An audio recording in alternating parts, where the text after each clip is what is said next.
CONCACAF World Cup qualifying, the road to Qatar kicks off this week. We're going to be running through all 8 teams and then giving my predictions for who is going to qualify for the 2022 FIFA World Cup.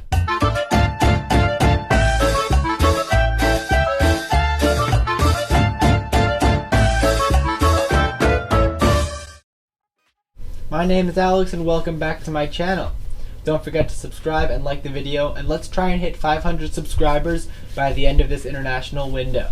And don't forget to follow me on TikTok and Twitter. We're going to go through all 8 teams in alphabetical order, and then at the end I'm going to give my predictions and explain some of those predictions. So let's jump straight in and go ahead with Canada, who are in this final round of World Cup qualifying for the first time in a very long time. The last time they reached this round was 1998. Since then, Canada, well, this is probably their best ever team since they qualified for the World Cup in 1986. They have a lot of young players. Some of them you'll know. Alphonso Davies and Jonathan David were both instrumental in helping their teams win their respective leagues in the Bundesliga and Liga. And then there are some other guys who really stand out, like Milan Borjan, the best goalkeeper in the Serbian league, Tejan Buchanan, who has just signed for Club Brugge in Belgium, and also Stefan Eustáquio, who is one of the best players at the CONCACAF Gold Cup this summer. On paper, this Canadian team really does look like the 3rd strongest team in CONCACAF. But they're not really a lock to be in the top 3 of this qualifying. Here's why. We've never seen this Canada team ever really play on the road in CONCACAF. Canada looked really good in the CONCACAF Gold Cup. Even without Davies and David, they really pushed Mexico with a mostly full-strength team right until the 98th minute. However, it wasn't so long ago, it was only 9 years ago in fact, that Canada was dumped out of World Cup qualifying 8-1 by Honduras on the road. And this is a team which has never really had that experience. The teams they've played to get this far in World Cup qualifying, Arubas and Bermudas and Suriname, they're not prepared necessarily for some of these teams, and this is going to be a massive uphill battle for Canada. And if they do manage to qualify for this World Cup, it would be an incredible accomplishment. Next up is Costa Rica, and the Ticos have qualified for 4 of the last 5 World Cups, and they even reached the quarterfinals of the World Cup in 2014. That would make you think that Costa Rica are one of the favorites for this, would you not? Well, it's not that simple. This team is quite old. There are a lot of the guys still here from that 2014 run, but as you would expect, it's already been 7 years. These guys are kind of going up there in age. Brian Ruiz, for instance, is 35 years old. Joel Campbell, a young guy at that World Cup, is already approaching his 30s. Keylor Navas is the key player for this team, and if Costa Rica is going to do anything, he's going to have to step up in goal and just really keep out everything, because I feel like they're going to be peppered with shots a lot. Francisco Calvo, the captain of the Chicago Fire, will also be wearing the armband a lot for this team, and the fact that Calvo is such an important player, that really tells you all you need to know about this Costa Rican team. Costa Rica's biggest advantage is their home record. For instance, the U.S. have never, in history, won an away game in Costa Rica, and a lot of other teams in CONCACAF have always struggled to win in Costa Rica. If they're going to do anything, they're going to have to lean heavily on home games and trying to get results elsewhere, but that is where the challenges will set in. If this team of veterans can qualify, especially with the condensed 3-game windows where they're going to have to rotate and they don't really have that much depth, it would be an incredible accomplishment for them to even reach top 4. El Salvador might be the most interesting team going into this World Cup qualifying cycle. Just a couple of months ago, they were being beat up 6-0 by the U.S. with what they had at the time was mostly a full-strength team, but El Salvador is completely a different team than they were last December. Since then, U.S. men's national team icon Hugo Perez has become the head coach. He's brought in a lot of U.S.-born players, such as his son Josh Perez, and also most notably MLS All-Star and Seattle Sounders right back Alex Roldan. El Salvador put on a really respectable performance in the Gold Cup, potentially their best ever performance in a Gold Cup, where they really pushed Mexico to the edge, beat Trinidad, and almost reached the semifinals, coming up just short against the Asian champion Qatar. Traditionally, El Salvador have been one of those teams that sit back and play like Honduras and Jamaica and like to try and hit you on the counter. They're not like that anymore. As we saw in the Gold Cup, they were going at Mexico. They're a team that's going to play attacking soccer, and they're actually going to come at you. It's very unlike what we've seen from El Salvador teams in the past. And much like Costa Rica, their home field advantage is really going to be a huge plus for them.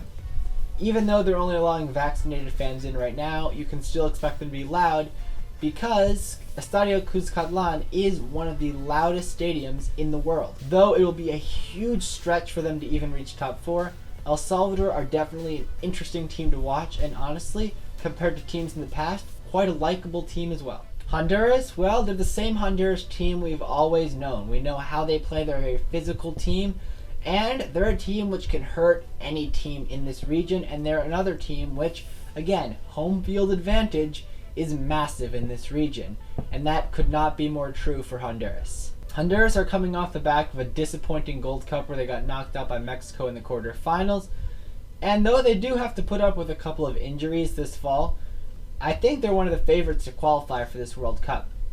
In the CONCACAF Nations League, they really pushed the U.S. to the edge, then got a draw with Mexico and beat Costa Rica as well during that window. This is a team which has qualified for 2 of the last 3 World Cups, and though they've never gotten out of the group stage, they're still a team which, again, has that experience. They know how to win in CONCACAF, and they've got some guys like Albert Ellis, who plays now in France, Choco Lozano, who plays for Cadiz in La Liga, and then a bunch of guys in MLS. And these are experienced professionals, and they know how to win in CONCACAF. Competing with El Salvador for the title of most interesting team to follow at this Octagonal, there's Jamaica. Jamaica have only qualified for the World Cup once before, and that came in 1998. How did they qualify in 1998? They called on a bunch of English-born players with Jamaican roots. Well, we're seeing a renaissance of that strategy. Mikhail Antonio has just been called into the squad for the first time. And then there's a bunch of other English guys who will be a part of the squad. Now, those players are very talented, Premier League and Championship level players, very good for this region. However, this may prove disadvantage because Jamaica was potentially going to be placed on the red list by the UK government, so due to COVID, they might not be able to access all those players for all those games. Leon Bailey, who just signed for Aston Villa, is one of the best players in this region without a doubt, if not top 5, definitely top 10. And he's a player who can prove a threat to any team, as we've seen in the last 2 Gold Cups. Jamaica's biggest problem, though, is their logistics. For instance, they didn't announce their squad for this September window until 3 days before the first game.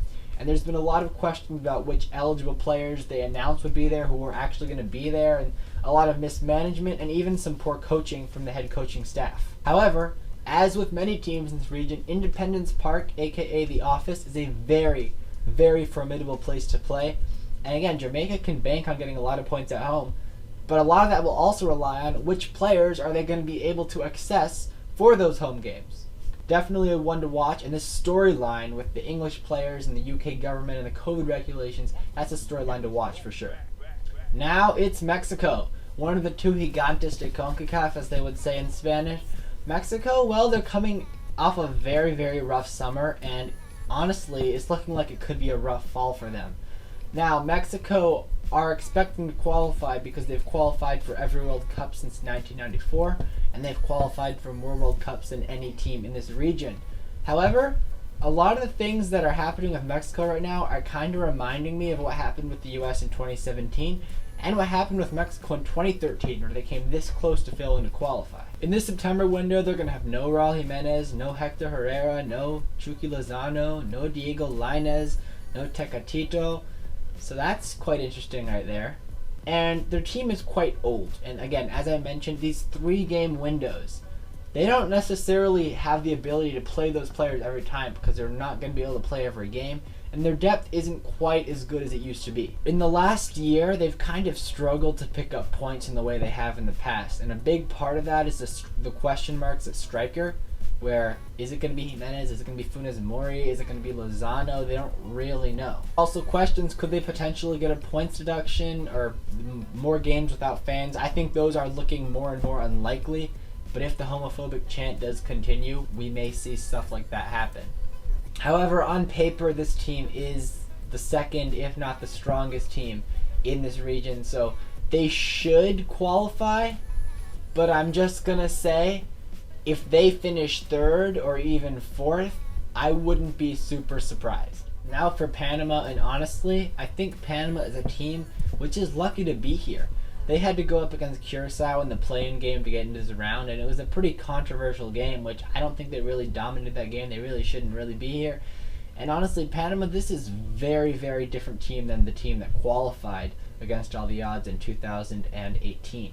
Panama's biggest advantage is, once again, their ability to win at home. But with the weakness and inexperience of their squad, I think Panama are going to be lucky to get more than just a couple points in this entire cycle. Let's not forget the only reason they qualified in 2018 was because of a ghost goal, which never even crossed the line. And last but not least, the United States of America, who, coming off winning both the CONCACAF Nations League and the Gold Cup with a C team no less, the U.S. is probably the favorite to qualify for this World Cup. And really, there are no excuses for the U.S. not to qualify. The U.S. qualified for every World Cup from 1990 up until 2014, until that fluke miss in 2018 with one of the worst U.S. teams we've seen in quite a long time. This U.S. team is the youngest national team on the planet with an average age of 23.8, and it's the youngest team in the world by quite some distance, with the second youngest team with an average age of 25. The U.S. has also climbed into the top 10 in the FIFA World Rankings for the first time in a long time, and the U.S. has 12 players who will be playing in the UEFA Champions League this year. The biggest concern for this team is, well, a lot of these guys have never experienced these CONCACAF away days before. And look, I know this has been something that's been mentioned, I think, on every single team, but in reality, when it comes to CONCACAF World Cup qualifying, that's what it's all about. Win at home, draw on the road. And if you get a win on the road, that frees up some space for you. The most important player for this team, and I've said it before and I'll say it again, is Tyler Adams, the number 6 from Leipzig. If he is on the field, I am very confident that the U.S. will win whatever game they are playing, no matter who the opposition is. The U.S. also has extraordinary depth, especially compared to every other team in this region. I think there are probably 2 or 3 lineups deep in a lot of positions that I think the U.S. is going to be content with. So I really am confident that the U.S. can rotate and still beat out most of these teams in this region, and that's going to be a big strength with the 3-game windows. There's always, however, going to be that question of youth and inexperience, as I mentioned before, and that's probably the biggest knock on this U.S. team. If the U.S. fails to qualify for this World Cup, it would be a bigger failure than 2018. While I think the odds of that happening are incredibly slim, crazier things have happened. I think throughout this qualifying, we're going to see the emergence of Gio Reyna as the key player in this attack. He's been amazing for Dortmund this season. He was amazing in the CONCACAF Nations League semifinal and final, and I think that's all that meteoric rise is going to continue for someone who I think in the future is a potential Ballon d'Or contender. And of course, the Champions League winner, Christian Pulisic, is he going to be able to step up in the big moments and deliver? He is one of the only players on this team. There are only like 4 or 5 guys who are on this team who are a part of that 2018 qualifying team. Can he step up as a leader and guide this team back to the World Cup? And the storyline to follow, if you're a U.S. fan or if you're not a U.S. fan, is who really grabs that number 9 position. Josh Sargent is the de facto number 9 right now, but you can see a run from it from potentially Matthew Hoppe, Giassi Zardes, or even Ricardo Pepi, the young guy from FC Dallas. Okay, so now I'm going to give you my predicted standings for the Octagonal. So, let's jump right into it. So, in first place, I do have the United States on 30 points. Look, I think they're going to win most of the games. I only think they're going to drop 2 losses throughout this qualifying. They dropped 4 last time. I think 30 points, I think that's the goal. I don't think anyone is going to run away and dominate with like 35, 40 points, because that's honestly just unrealistic given the way that CONCACAF operates. In second place, I do have Mexico. I think, again, there's a possibility that they could pull a 2017 U.S., but honestly, they should pull through. They do have the talent in the squad to do that, so I have them on 28 points. With 8 wins, and again, only dropping 2 losses. In third place, I do have Honduras, and look, Honduras are going to win most of their home games, and again, I think they're going to be a team that's going to cause a lot of trouble for most of the teams. So, Honduras, I put them in third, 25 points, only 3 points off Mexico, and they're a team which, again, they can threaten any team, they can beat anyone on their day. In fourth place, I have Canada, maybe a bit ambitious, but as a team, they have the 3rd most talented team. They have the 3rd best team on paper. Again, CONCACAF is not played on paper at all. So, Canada could finish 6th for all I know. But all I'm going to say is I think 3rd through 6th place are going to be really, really tight. As you can see here, only 8 points separates them. But I think it could be even closer. I think 3rd through 6th are going to be right down to the wire, and I can see any two of those four teams filling in the last two slots. Obviously, third place will automatically qualify. Fourth place will have to go to an intercontinental playoff. So, from the teams you can see there, I have the U.S., Mexico, and Honduras qualifying for the Qatar World Cup, and Canada going to the intercontinental playoff, which, if it's against a South American team, that's a big ask for them to win that. But if it's against an Asian or an Oceanian team, absolutely Canada can qualify to their first World Cup, again, since 1986. In fifth, I do have Jamaica. Again, with Jamaica, it's just a big question about availability of players and just poor management from the Jamaican Football Federation. But if they can get those issues sorted out, Jamaica are absolutely a team that can finish third. If Jamaica have their full strength team and they're coached well and they're cohesive, Jamaica's the third best team in this region. The big question is I don't think we're ever going to see that kind of a full strength Jamaica.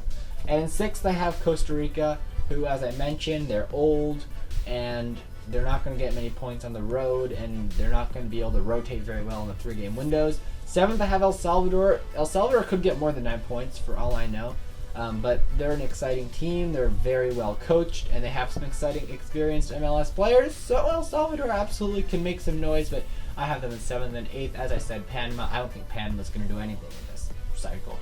I think Panama's lucky to be here over Curacao. I think Curaçao's a better team, but yeah, Panama's here. I have them only getting one win. They absolutely can get more than that. They're absolutely a team that can make some noise. But this is a very different team to the Panama team that qualified for the 2018 World Cup. So, look, we're going to have to see how this plays out. And look, let me know your predictions. Let me know who you think is going to qualify, who you think is going to be a surprise.